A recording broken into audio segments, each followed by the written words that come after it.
जैसा कि हम जा रहे हैं अभी, हमें कुत्ता एक काट लिया है पैर पे, कल की डेट में काट लिया। कल सुई लगवाने गए थे सरकारी हॉस्पिटल में, बट कल वहाँ पे बताया गया कि मंगलवार को सुई लगती है। तो अभी हम फ़िलहाल जा रहे हैं, एक जगह बाबा है हमारे गांव के थोड़ी दूर पे, वो कुत्ता उत्ता काटते हैं तो उसकी दवा देते हैं। तो गाइस हम बाबा के यहाँ जाएंगे और वहाँ का पूरा सीन दिखाएंगे, बाबा से जानने का भी प्रयास करेंगे कि यहाँ पे कौन कौन सी चीज़ की दवा दी जाती है। तो चलिए गाइस हम चल के आपको दिखाते हैं वहाँ पे। तो गाइस देखिए ये बाबा जी दवा बना रहे हैं, ऐसे ही भेली होती है, भेली में वो कुछ दवा मिला के देते हैं बाबा जी। तपस्वी जी महाराज के नाम से ये कुटी प्रसिद्ध है, यहाँ पे लोग आते हैं।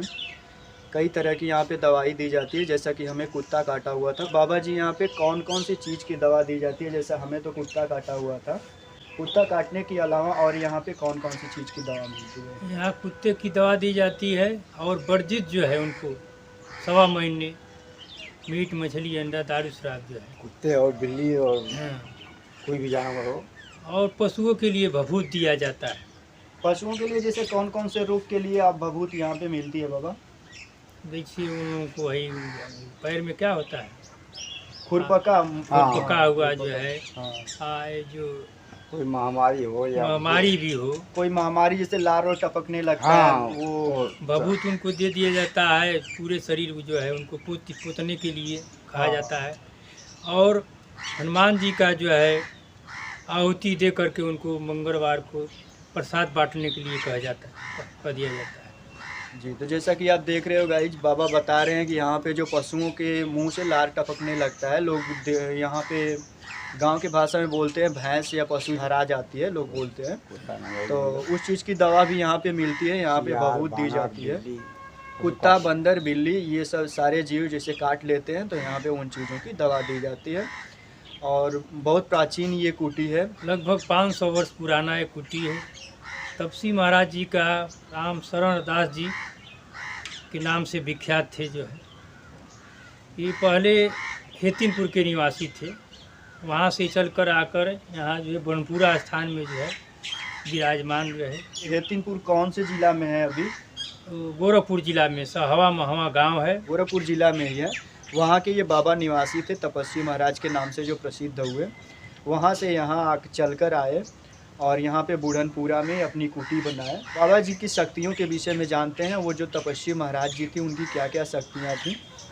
नदी पर पैदल जाते थे, नदी को जो है पैदल जाते थे, आर पार कर चले जाते थे। यानी कि जैसा कि बाबा बता रहे हैं, वो खड़ाऊ पहना करते थे, खड़ाऊ की मदद से ये जो नदी है, बाबा ये जो नदी अभी दिख रही है यहाँ पे, ये नदी पहले भी थी या अगल बगल कहीं और थी? नहीं, पहले भी थी, आज भी मौजूद है। जी। जैसा कि बाबा बता रहे हैं, ये बगल में नदी है।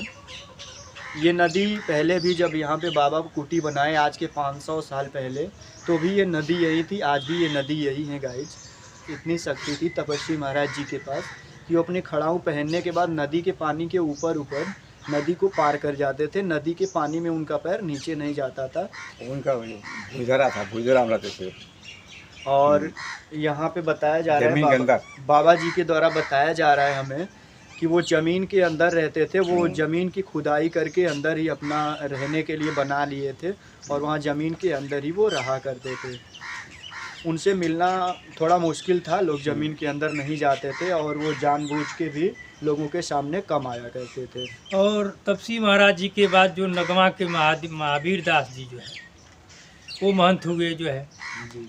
उसके बाद जो है तीसरे स्थान मरे पुरुषोत्तम दास जी थे जी। चौथे स्थान पर राम सेवक महाराज जी थे और 5वें स्थान में हेतिनपुर में महंत विराजमान है जो खदेरी दास। यहाँ पे ये बाबा है जो अभी दवा देते हैं। आपका नाम क्या है बाबा? विदेशी दास जी। बाबा का नाम है विदेशी दास जी, जो अभी यहाँ पे मौजूद है। अभी जो भी जैसे कुत्ता, बिल्ली या बंदर कुछ भी काट लेता है या फिर कोई महामारी आती है तो यहाँ पे भभूत और दवा देते हैं बाबा। और साल में एक बैसाख के पूर्णिमा में जो भंडारा आता है, जो कि 200-400-500 लोग आदमी जो है भंडारा पाते हैं।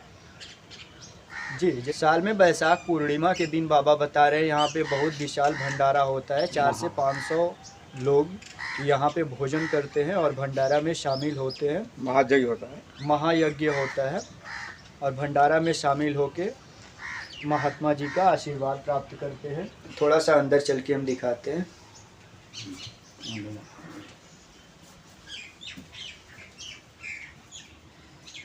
जैसा कि आप देख रहे हो गाइज, ये बाबा जी की प्रतिमा लगी है, नीचे भगवान की प्रतिमा लगी हुई है और जैसा कि आप देख रहे हो प्रतिमा के नीचे पूरा लिखा गया है महंत श्री पुरुषोत्तम दास जी महाराज।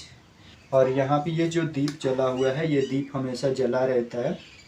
गाइस जैसा कि आप देख रहे हो, ये खड़ाऊँ आज भी रखा गया है। यही वो खड़ाऊँ हैं जिनको पहन के बाबा जी नदी के पानी के ऊपर से नदी के इस पार से उस पार चले जाते थे। आज वो बाबा नहीं रहे, बट उनकी खड़ाऊँ अभी भी यहाँ पे उनकी निशानी के रूप में रखा गया है और इन खड़ाऊँ का भी पूजा किया जाता है।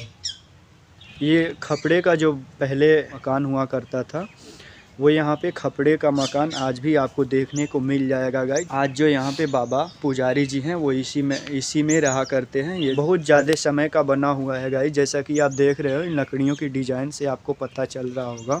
आप देख सकते हो जिस नदी की बात हो रही थी वो नदी यही है। बाबा जी की कुटी के जस्ट बगल से ये नदी निकलती है, घाघरा नदी है ये। यहाँ पे इनार हुआ करता था, इनार जो होता है पानी पीने के लिए।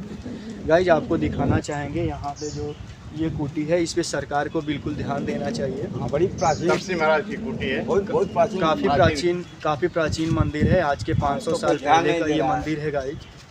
लेकिन इसकी स्थिति जो है काफ़ी दयनीय नज़र आ रही है हमें। ये ईंट आप देख रहे हैं, ईंट उजड़ते चले जा रहे हैं, लेकिन इस पे सरकार का कोई ध्यान नहीं है। हम चाहेंगे कि सरकार इस पे ध्यान दे। इसको दिखा दीजिएगा, पुराना था सब था क्या है। अभी सरकार जब बोल्डर गिराया ये पुरानी मकाने हैं, ठाकुर जी की मंदिर होती रहती थी। जैसा कि आप देख रहे हो गाइस, ये गांव है। पुराना ठाकुर जी का जो ये हुआ करता था, इसमें ठाकुर जी रहा करते थे। लेकिन आज इसकी स्थिति जो है काफ़ी दयनीय नज़र आ रही है। ऊपर से जो इसके छत थे वो उजड़ से गए हैं और नीचे भी ये जो दीवारें हैं काफ़ी मोटी दीवारें हैं, लेकिन ये इसके सारे ईंटें जो हैं बिखरते चले जा रहे हैं। और ये नदी भी इसके तट के बिल्कुल समीप आ गई है। नदी की वजह से हमेशा कटान लगा करती है। नदी के बीच में ही है, इधर से भी नदी था और उधर से भी नदी है। दोनों तरफ से नदी बहती थी। अभी इधर से नदी तो नहीं है, बट इसके दक्षिण साइड में नदी अभी भी बह रही है। जब पानी उफान में आता है तो इसके बिल्कुल समीप में आ जाता है। इससे बचने के लिए सरकार बोल्डर्स लगाई हुई है, बट हम चाहेंगे सरकार इसके लिए भी कुछ करे और इसे दुरुस्त करने का प्रयास करे। यहाँ पे थोड़ा सा इम्प्रूवमेंट हो जाता है, थोड़ा सा काम हो जाता है तो काफ़ी लंबे समय तक हमारी आने वाली पीढ़ी अपने महान संतों, महान तपस्वियों को याद कर पाएगी। हम उम्मीद करते हैं यदि ये वीडियो सरकार के किसी आला अधिकारी के पास पहुंचती है तो वो लोग इस पे ध्यान देंगे और इसके मरम्मत का कार्य करेंगे।